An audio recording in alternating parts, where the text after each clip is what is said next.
నమస్తే. Welcome to our channel. నేను మీ Shalini. Driver Anantha Babu హత్య కేసుకు సంబంధించి ఎట్టకేలకు ఎమ్మెల్సీ అనంతబాబు భార్య లక్ష్మీ దుర్గ అయితే పోలీసు విచారణకైతే హాజరైంది. ఇక ఆ పరిణామాలు ఏ విధంగా ఉండబోతున్నారో తెలుసుకోవాలని స్టూడియోలో ఉన్నారు పొలిటికల్ అనలిస్ట్ శ్రీలీల గారు ఉన్నారు. వారి విషయం తెలుసుకునే ప్రయత్నం చేద్దాం. నమస్కారం మేడం. నమస్తే అమ్మా.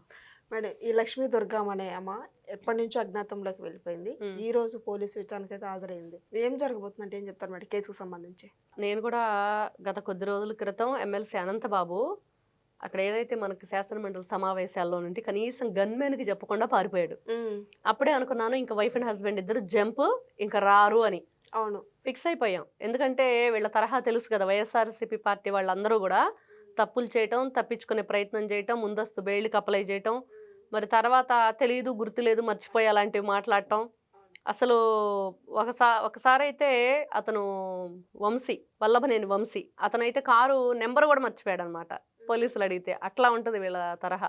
అంటే ఒక మహిళ సతీ సమేతంగా జగన్మోహన్ రెడ్డి గుడికి వెళ్ళడు, సతీ సమేతంగా పూజల్లో పాల్గొనడు. కానీ జగన్మోహన్ రెడ్డికి అత్యంత ఆప్తుడైన వాళ్ళ ఎమ్మెల్సీ అనంతబాబు మాత్రం సతీ సమేతంగా మర్డర్ అయితే చేస్తాడు. సతీ సమేతంగా ఒక వ్యక్తిని పరలోకానికి పంపించారు వీళ్ళు. అది అనంతబాబు బర్త్డే రోజు ఆయనకి చంపి రిటర్న్ గిఫ్ట్ అనమాట, గిఫ్ట్ ఇచ్చినట్లు ఇచ్చింది వాళ్ళ భార్య. అంటే అన్ని విషయాల్లో కూడా నేను నీతో మరి కలిసిమెలిసి చేస్తానన్నట్లుగా మామూలుగా అర్ధేచ కామేచ అని చెప్పేసి మన ప్రమాణం చేపిస్తారు పెళ్ళప్పుడు.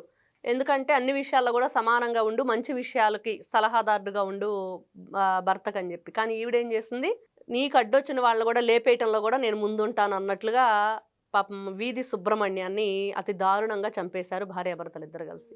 మరి వాళ్ళు పోలీస్ స్టేషన్కి వెళ్ళి అనంతబాబు లొంగిపోయి మళ్ళీ చెప్పాడనమాట, మేమే చంపామని చెప్పినా కూడా ఆయన విడుదల చేశారు, ఒప్పుకున్నాడు.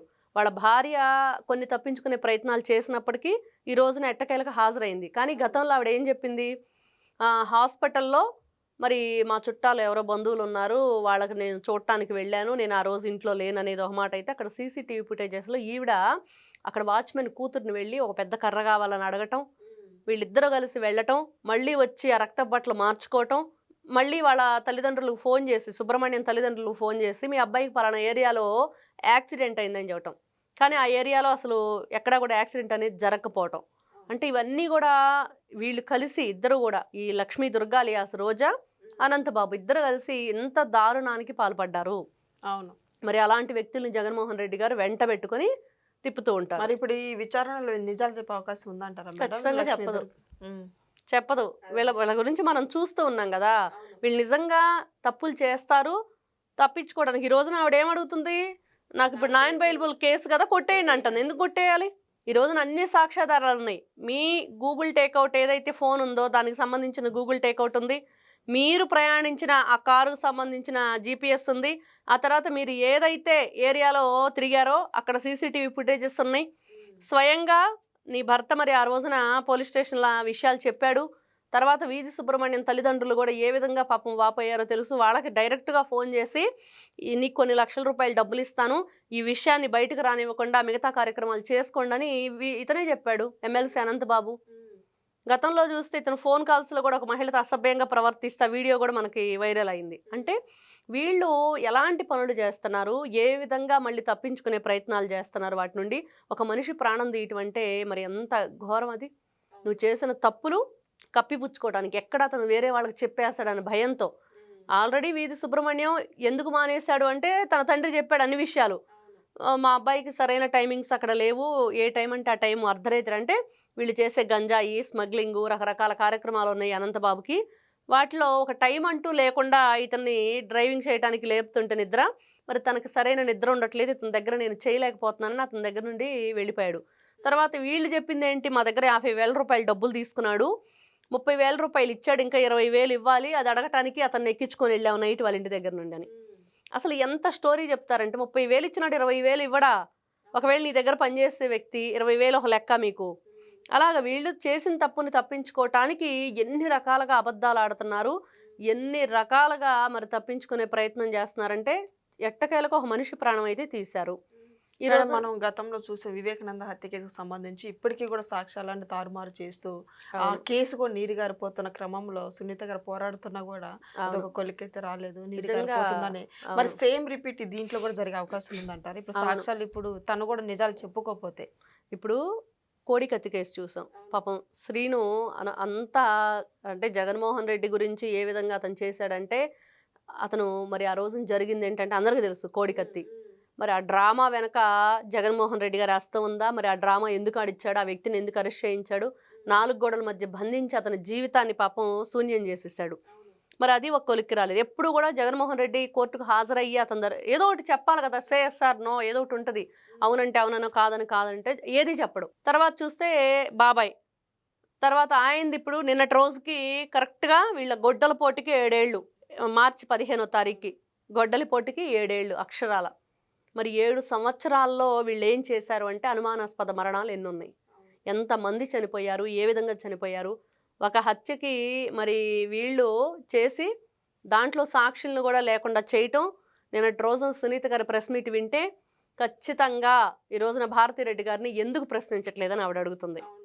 మరి అంతే కదా! ఆవిడనే కదా ప్రశ్నించాలి.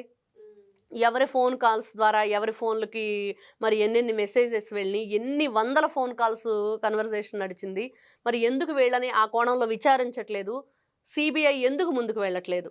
మరి సిబిఐ జగన్మోహన్ రెడ్డి గారికి భయపడుతుంది అనేది ఆవిడ మాట్లాడుతుంది. వాళ్ళు చెప్పినట్లే వీళ్ళు నడుచుకుంటున్నారు అనేది సునీత రెడ్డి గారు చెప్తున్నారు.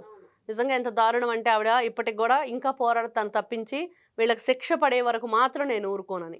అంటే ఎంతసేపటికి ఇటు అనంతబాబు ఇటు చూస్తే ఈ రోజుకి కూడా మరి ఎప్పటి వరకు ఇది కొనసాగిద్ది? సేమ్ ఇదే మీరు అంటున్నట్లుగా ఈ కేసు కూడా ఎంత దూరం వెళ్ళిద్ది? ఎన్ని రోజులు దీన్ని ఇంకా ప్రొలాంగ్ చేస్తూనే ఉంటారు? ఎన్ని రోజులు ఈ విధంగా కొనసాగిస్తూనే ఉండి మరి అసలు సాక్ష్యాధారాలన్నీ తారుమారు చేసేసి రేపు క్లోజ్ అంటారు. కానీ ఈ రోజున ప్రభుత్వం ఇక్కడ ఇంకోటి ఏంటంటే చిన్న హోప్ ఈ వీధి సుబ్రహ్మణ్యం హత్య కేసులో ప్రభుత్వమే ముప్పాళ్ళ సుబ్బారావు గారిని లాయర్గా నియమించడం, ఆయన సహాయ సహకారాలు పూర్తిగా వీధి సుబ్రహ్మణ్యం ఫ్యామిలీకి ఉంటాయి. ఖచ్చితంగా వాళ్ళు కూడా న్యాయం కోసమే పోరాడుతున్నాం. ఒక దళితుడిని అన్యాయంగా చంపి కారులో వాళ్ళ కారుకు డ్రైవర్గా పనిచేసిన వ్యక్తి మరి అదే కారులో డోర్ డెలివరీ ఇచ్చారు అంటే ఒక సినిమాలో చూస్తాం. ఆ నైటే చంపేసి ఒక వ్యక్తి నిద్రపోతుంటే ఆ మంచంలో పక్కన పడుకోబెట్టి వెళ్ళిపోతారు శవాన్ని. ముత్యాలు ముగ్గో ఏదో అలాగనమాట. అంటే ఒక సినిమాలో చూసిన సన్నివేశాన్ని మనకు రియల్గా చూపించారు. అంటే అదేదో సినిమాటిక్ అనుకుంటాం, కాదు ఇది నిజమే.